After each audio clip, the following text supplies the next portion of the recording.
जय श्री राम। मेरे कर्क राशि के प्यारे जातक जातिका, आखिर जुलाई कैसे व्यतीत होगा आपके साथ। मैं हूं आपके साथ आपका अपना डॉक्टर राज मिश्रा, और हमेशा यही कोशिश रहती है कि आपके लिए कुछ खास जानकारियां हमेशा लेकर के आई जाए, विशेष जानकारी दी जाए। तो विशेष जानकारी में आज एक बात और है कि यदि आप भागवत कथा, राम कथा, शिव पुराण की कथा कराना चाहते हैं और चाहते हैं उससे आपके घर में उत्पन्न हो रहे दोष इत्यादि दूर हों, आपके पितृ इत्यादि शांत हों, आपके घर में प्रसन्नता इत्यादि रहे, तो आप मेरे द्वारा अगर ये कार्यक्रम कराना चाहते हैं तो आप मुझसे संपर्क कर सकते हैं। नंबर आपको दिखाया जा रहा है। रात को 9 बजे, दोपहर को 12 बजे लाइव भी आता हूं, तो आप मेरे साथ लाइव भी जुड़ सकते हैं। बहुत आपका समय नहीं लूंगा, डायरेक्टली आपकी राशि पर चर्चा करने का प्रयास करूंगा। बाकी समय बात करना चाहते हैं आफ्टर लाइव या बिफोर लाइव, लाइव से पहले या लाइव के बाद, तो आपको कॉल अपॉइंटमेंट लेकर के ही मेरे साथ चर्चा करना होगा।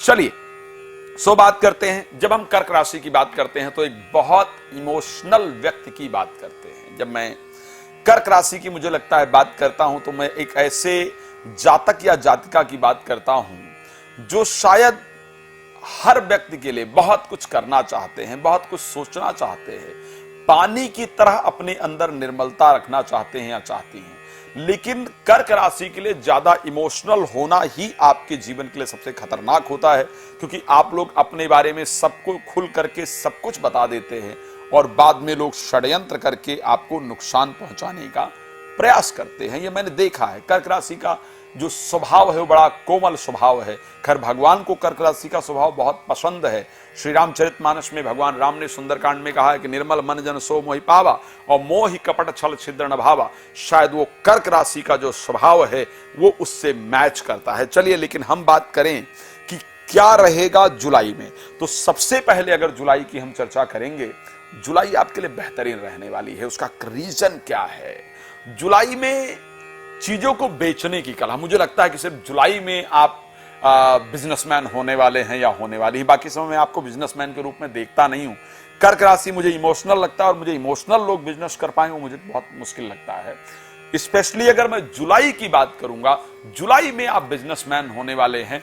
जुलाई में आपके अंदर एक व्यापारिक जो बुद्धि है वो जागृत होने वाली है, बिकॉज बुध आपकी राशि में गोचर करेंगे 19 जुलाई तक। तो 19 जुलाई तक आपका दिमाग बहुत फास्ट चलेगा, आपके विचार बड़े सुंदर होंगे। कौन सा कार्य कैसे निपटाना है, किस मामले को कैसे हैंडल करना है, क्या करना है, वो सारी जानकारी आपको प्राप्त होने जा रही है। ये परिस्थिति आपकी है और ये सब कुछ होने जा रहा है आपका 19 जुलाई तक। आपके राशि स्वामी चंद्रमा सवा दो दिन में अपनी राशि परिवर्तित करते रहते हैं, और खास करके अपनी राशि के अंतर्गत जो चंद्र का समावेश रहेगा, स्वास्थ्य को लेकर के यदि हम बात करते हैं या बाकी चीजों को लेकर के अगर हम बात करेंगे, और खास करके चंद्रमा की परिस्थिति को लेकर देखें, आपके राशि स्वामी की परिस्थिति को लेकर के देखें, तो स्वास्थ्य को लेकर के 4 तारीख 3:58 से लेकर के 5 तारीख और 6 तारीख दोपहर 10:35 तक का जो समय रहेगा वो आपके लिए बहुत अनुकूल समय नहीं रहेगा। ध्यान रखिएगा, हेल्थ पर इस समय बहुत खास ध्यान देने की जरूरत होगी। स्वास्थ्य से रिलेटेड चीजें इस दिन आपको परेशान कर सकती हैं, लेकिन 7 तारीख, 8 तारीख, 9 तारीख सुबह 7:53 तक स्वास्थ्य आपका बहुत बेहतरीन रहेगा। मन में प्रसन्नता रहेगी, नई ऊर्जा के साथ आप काम करेंगे, आपके संबंध अच्छे होंगे और उसका रिजल्ट भी आपको जीवन में निश्चित रूप से बहुत बेहतरीन प्राप्त होगा। सबसे बेहतर दिन की अगर हम बात करें तो कौन सा? शुरुआत का प्रोफेशनल लाइफ, कार्य के लिए बात कर रहा हूं, ध्यान रखिएगा। कार्य के लिए, प्रोफेशनल लाइफ के लिए, नौकरी के लिए अगर हम बात करते हैं तो पहला ही दिन यानी 1 जुलाई और 2 जुलाई 11:14 का जो दिन है, इस दिन आप प्रोफेशनल लाइफ से यानी नौकरी बदलने का, नौकरी में प्रमोशन का, व्यापार बढ़ाने का, नया व्यापार शुरू करने का, यानी कार्य क्षेत्र से, प्रोफेशनल लाइफ से रिलेटेड कुछ इंपॉर्टेंट आपके साथ घटित होगा। इस दिन नौकरी इत्यादि, नई नौकरी प्राप्ति के ऑफर इत्यादि मिलेंगे, या नौकरी इत्यादि से रिलेटेड कुछ इंपॉर्टेंट घटनाएं इस दिन आपके साथ जरूर घटित होंगी, इसको ध्यान रखिएगा। व्यापार से रिलेटेड कुछ इंपॉर्टेंट घटनाएं इस दिन आपके साथ जरूर घटित होंगी, इस दिन ध्यान रखिएगा।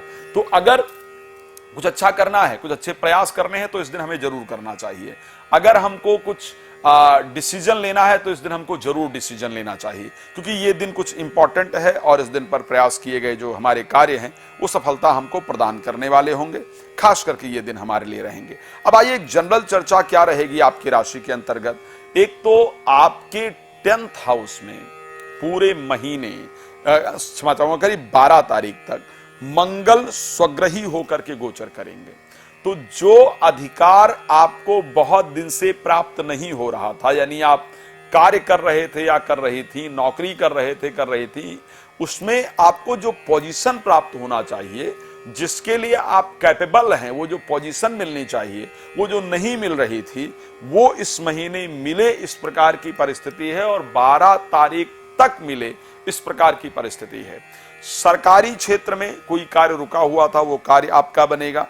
कोई मुकदमा इत्यादि चल रहा था या कोई व्यक्ति आपको बार बार परेशान कर रहा था या कर रही थी, उनको आप परास्त कर पाएं, इस प्रकार की परिस्थिति है। ध्यान रखिएगा, इस महीने 6 तारीख तक प्रॉपर्टी से रिलेटेड कोई भी कार्य करने से बचिएगा। 6 तारीख तक आपका आर्थिक नुकसान काफी हो, इस प्रकार की परिस्थिति है। धन से रिलेटेड कोई भी डिसीजन अगर आपको लेना है तो 6 तारीख से पहले वो डिसीजन नहीं लेना होगा। 6 तारीख के बाद जाकर के उस डिसीजन को लेंगे तो आपके लिए फायदेमंद होगा। और मैं तो यहां तक राय दूंगा कि 16 तारीख को जब सूर्य कर्क राशि में प्रवेश कर जाएं, उसके बाद ये डिसीजन लेना फायदेमंद होगा। उससे पहले इस प्रकार के डिसीजन कहीं भी लाभप्रद नहीं होंगे। तो सोच समझ करके कार्य करेंगे, निश्चित रूप से बेहतर रहेंगे। आर्थिक दृष्टि से अगर हम बात करते हैं कि आर्थिक लाभ होगा, किस रास्ते से होगा, कैसे होगा, तो इस महीने बहुत सीधे रास्ते से, अच्छे रास्ते से रुके हुए जो पैसे हैं वो आपके वापस आने वाले हैं। लेकिन वो किस दिन आएंगे? वो पैसे आपके 7 जुलाई को शुक्र के उदय होने के बाद आएंगे। 16 तारीख को सूर्य के राशि परिवर्तन करने के बाद 16 से लेकर के जुलाई में जो अंतिम तारीख तक है, यानी 31 तक जो जुलाई तक होगा, ये बहुत अच्छे धन इत्यादि के आगमन का जो संयोग है वो आपके जीवन के अंतर्गत बनता हुआ दिख रहा है। कुछ इंपॉर्टेंट डिसीजन, स्पेशली अगर हम हेल्थ से रिलेटेड बात करते हैं या मैरिज से रिलेटेड बात करते हैं, उस डिसीजन के लिए आपका जो समय रहेगा वो आपको पहले बता ही दिया है। 7, 8, 9 तारीख सुबह 7:53 तक रहेगा। प्रोफेशनल लाइफ के लिए पहली तारीख और 2 तारीख 11:14 तक प्रोफेशनल लाइफ से रिलेटेड कोई भी डिसीजन लेंगे आपके लिए फायदेमंद होगा। उसके बाद अगर हम बात करते हैं 27 तारीख को 1 बजे से दोपहर को लेकर के 28 तारीख, 29 तारीख 4:45 तक प्रोफेशनल लाइफ से रिलेटेड कोई भी अगर डिसीजन लिया जाएगा तो निश्चित रूप से लाभप्रद होगा। इस महीने के अंत में, यानी अगर हम बात करते हैं 29 तारीख को, 30 तारीख को और 31 तारीख, 29 तारीख शाम से आपको आर्थिक लाभ बहुत अच्छा देखने को मिलेगा। महीने का जो अंत है वो आपका स्ट्रांग रखे, कहा जाता है अंत भला तो सब भला। लेकिन अब कार्यक्रम को विराम देना चाहूंगा, बहुत लंबा समय आप लोग भी नहीं देख पाते हैं। मैं रात को 9 बजे और दोपहर को 12 बजे आपके साथ लाइव जुड़ता हूं। लाइव जुड़ करके आप मेरे साथ अपने बारे में फ्री में सब कुछ जान सकते हैं। भागवत कथा, राम कथा, शिवपुराण कथा कराना चाहती हैं तो आप मेरे साथ संपर्क कर सकते हैं, कर सकती हैं। तीसरी चीज, अगर आप पहले या बाद में बात करना चाहते हैं तो कॉल अपॉइंटमेंट लेकर चर्चा कर सकते हैं। धन्यवाद आपका जुड़ने के लिए। जय श्री राम।